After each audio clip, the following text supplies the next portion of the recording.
Avadi police கமிஷனரகத்துக்கு உட்பட்ட காவல் நிலையங்கள்ல பல்வேறு வழக்குகள்ல பறிமுதல் செய்யப்பட்ட 60 லட்சம் ரூபாய் மதிப்பிலான 603 கிலோ போதைப் பொருட்களை எரிச்சு அழிச்சதா சொல்லி விளம்பரம் தேடி இருக்காங்க ஆவடி போலீஸ். ஒவ்வொரு முறையும் ஒரு பெரிய எண்ணிக்கையை சொல்லி எரிச்சதா சொல்லுது ஸ்டாலின் அரசின் காவல்துறை. ஆனாலும் போதைப் பொருட்கள் இடமாட்டம் குறையாதது ஏன்ற கேள்வி எழுந்திருக்கு. போதைப் பொருட்களை பிடிச்சு எரிக்கிறது மட்டும்தான் போதைப் பொருட்களை கட்டுப்படுத்தும் நடவடிக்கையா? உண்மையாவே போதைப் பொருட்கள் தமிழ்நாட்டுக்குள்ள ஊடுருவாம இருக்க என்ன நடவடிக்கை எடுத்திருக்கு இந்த அரசு?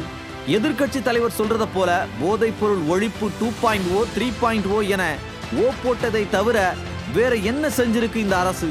போதைப் பொருட்களுக்கு எதிராக போராடுறதுல தமிழ்நாடு முதல் இடத்துல இருக்கிறதா வசனம் பேசுறாரு ஸ்டாலின். எதிர்க்கட்சிகளும் சமூக ஆர்வலர்களும் தான் சார் போராடணும், தடுத்து நிறுத்த வேண்டிய இடத்துல இருக்கிறவரு அதுக்கான முறையான தீவிர நடவடிக்கைகளை எடுக்கிறத விட்டுட்டு போராடுறதா சொல்றது மக்களை ஏமாத்துற வார்த்தை ஜாலம் இல்லையா? போதைப் பொருள் வியாபாரம் வளர்றதுக்கான மூல காரணங்கள் வேலை வாய்ப்புகள் இல்லாதது, காவல்துறையில ஊழல், சோதனை சாவடியில் லஞ்சம் மற்றும் அலட்சியம், அதுக்கும் மேல அரசியல் தொடர்பு, இது எல்லாம் தான். சர்வதேச போதைப் பொருட்கள் கடத்தல் மன்னன் ஜாஃபர் சாதிக்கு கட்சியில பொறுப்பு கொடுத்த ஒரு முதல்வர் போதைப் பொருட்களை ஒழிக்க நடவடிக்கை எடுப்பாருன்ற நம்பிக்கை மக்களுக்கு எப்படி வரும்? போதைப் பொருட்கள் நடமாட்டத்தை தடுக்க உண்மையான நடவடிக்கைகளை எடுக்காம வசனம் பேசுறதும் எரிப்பு விளம்பரமும் சட்டத்தின் தோல்வியை மறைக்கிற திரையா மட்டுமே பார்க்கப்படுது. போதைப் பொருட்கள் விற்பனையாளர்களின் வேரை பிடிக்காம விளம்பரத்துக்காக போட்டோ ஷூட் பண்றதால எந்த பயனும் இல்லை.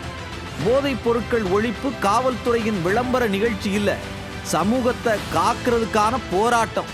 கஞ்சா எரிஞ்சது சரி, அது கூடவே அரசு மேல இருக்கிற நம்பிக்கையும் காவல்துறையின் நேர்மையும் எரிஞ்சிடக்கூடாதுன்னு சொல்றாங்க சமூக ஆர்வலர்கள்.